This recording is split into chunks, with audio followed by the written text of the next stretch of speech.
رمضان مبارک چې دی هغه تیر شو، نو آیا ستا عبادتونه ختم شو؟ ستا تعلق د رب العالمین سره ختم شه؟ کنه هغه فقط یو میاشت وه او دا ستا عبادتونه چې دی د میاشتې د رب دپاره و. رمضان مبارک چې دی هغه هدف نه و، بلکې هغه یوه وسیله وه.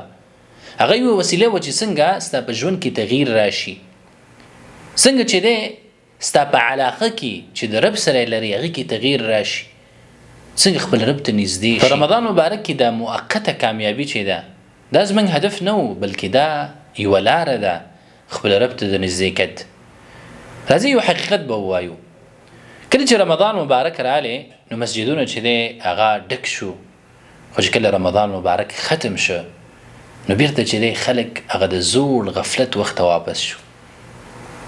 داسې ښکاري چې د خلکو صرف د رمضان مبارک دپاره عبادت کوو، د رب دپاره نه. نو یو مؤمن به څنګه د رمضان مبارک نه وروسته د هغې حالت به څنګه وي، هغې تعلق به څنګه وي. موږ چې کوم منځونه یې کړي دي، کومې روژې م نیولې دي، کومې جړاګانې م کړي دي خپل رب ته، خشوع و خضوع و تعلق و یو روحاني اثر و په موږ باندې. پکار دا ده چې موږ وروسته د رمضان نه دغه جاري وساتو. رسول الله صلی الله علیه وسلم عمل مبارک بم دا و چې کله به هغې یو نیک عمل شروع که نو په هغې باندې به ثابت قدمي کوله.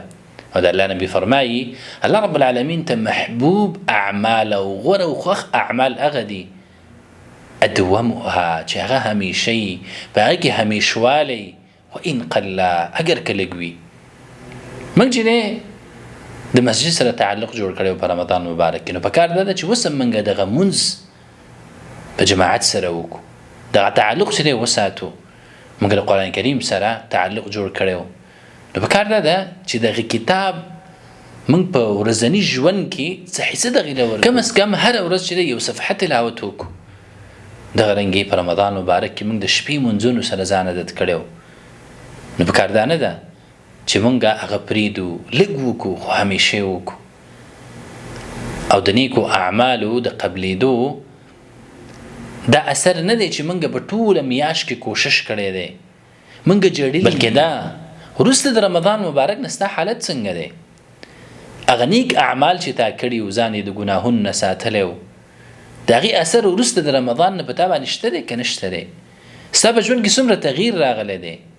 آیا ته بیرته زوړ حالت ته وګرځېدلې او که نه مثبت تغییر شته؟ که چېرته تغییر شته دی نو د الله رب العالمین شکر وباسه، د هغه حمد ووایه.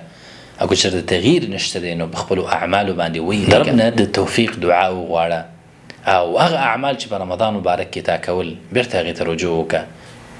ډېر مطلوب نه دي، لږ کوه خو همیشه کوه. الله رب العالمین دی په نیکو اعمالو باندې موږ له ثابت قدمي راکړي، او هغه ټول اعمال چې موږ په رمضان مبارک کې کړي الله دې قبول او منظور کړي.